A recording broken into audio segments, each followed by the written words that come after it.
I didn't realize it was Old Neil's time of the month. Gushing all over us. This is 2 episodes in a row. A friend's had to put down a friend who turned into a monster. Who's gonna teach the audience now? Do holograms for Old Neil? They're gonna Tupac his ass? Bro, like I didn't think he was gonna make it, but to make it that much worse? That's some sick shit. Drop a like. Share, support, subscribe if you're new around here. Patreon. That's where my mind breaks in real time. They did a really good job the first half because I walk into this episode thinking, damn, they really made it look like Old Neil ain't making it to the finish line, right? But then, my normal intuition for animation storytelling, I was like, hey, he dies before the season's over, 100%. Unless a miracle happens, Old Neil ain't making it to the finish line. But the way they focused on everything else, I was like, okay, sure, these episodes are longer than your traditional 20 to 25 minute, episode length. So they have more opportunity to do things you normally wouldn't see in an episode that dedicates a lot of time and attention to, oh, look at, what Klein's been up to, look at his new sequence, all this type of stuff. But at the same time, as much of a death flag as the dinner was, like, hey, we're going to dinner, I guess everything in my mind said it would be next episode. I don't know. It's just, there's something so brilliant about what they did in episode 8 and how they did it again in episode 9. The foreshadowing in Mirror of a man having to look a friend in the face and pull the trigger. He didn't have to be the one to pull the trigger, but he did so because it should be a loved one. And that fear probably in the back of his mind before the gun went off, knowing that my friend's about to blow my brains out. Like, you have to imagine that core conscious memory was still there. But objectively, that's what had to happen. And to see it play out again with Old Neil. Dunn didn't need to do it, but he was the only one to do it. I was hoping that we could make him believe that he was going to live, that when he turns his head, then we pull the trigger. It's more heartbreaking to know that, like his friend in the prior episode, he saw the bullet coming. But unlike in the prior episode where they didn't show us the graphic nature of the death, they did this time. And I did compliment it last week. I said it was really impactful not seeing a big gore fest. But given the monstrosity in question, I think it was important to highlight just how much of an abomination that was. And even though that's not how these characters are going to try to remember their friend, their mentor, someone who meant a lot to them for many years, or in the case of Klein, months, at the end of the day, it still doesn't change the fact that that wasn't him.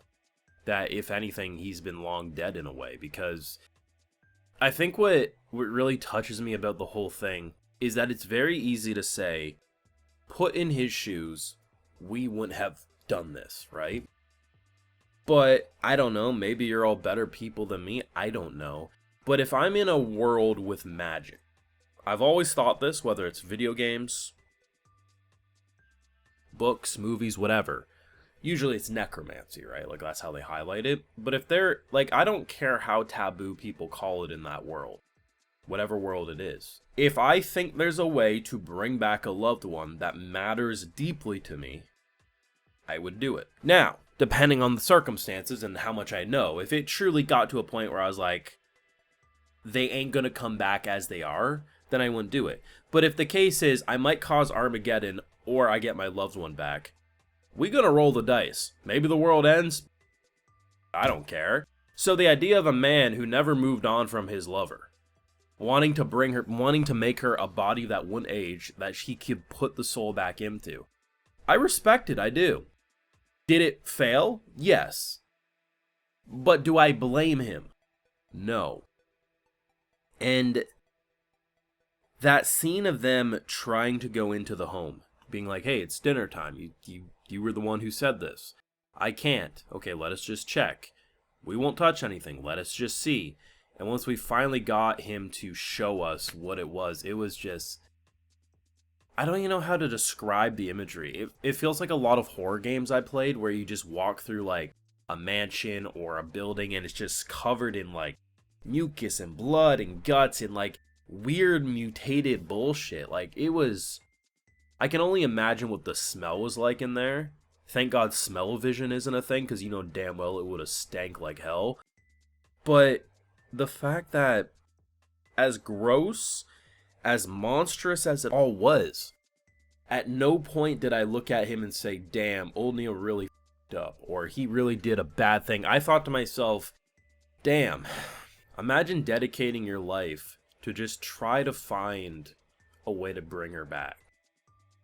And this is what it leads to. The previous episode ended with a scene that I really thought was going the direction of, oh my god, he did a bunch of bad shit. But what it turned out was that, you know, over his life, he has lost so much. And he has mementos of all those that are no longer with him. He lived a very long life, probably full of more sorrow than most people would ever experience in a lifetime. And the idea that his entire goal was just to bring her back.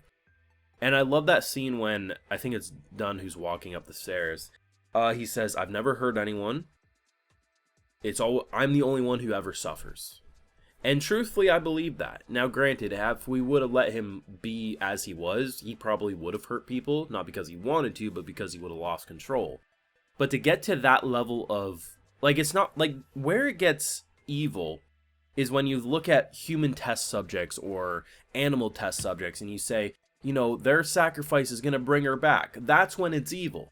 But if you're only hurting yourself in order to try to do that, I honestly respect it. And some people are going to find that controversial to say that, oh my god, how could you look at that and say, you know, I get it, I would do the same. Because if you truly have someone in your life, whether that's a lover, whether that's a family member, and you truly believe that there's a way to bring them back in a human, like not put them in an old Neil mutated body, but a normal body, absolutely I would do it. This was the most cinematic, beautiful, depressing episode by far. And even though I literally said last episode, I didn't think he was making it to the finish line. And even though the hints were all there, given his friend mutating, I didn't think it would look this bad when it happened. I will never emotionally recover. Jesus. 10 out of 10, let me know your thoughts.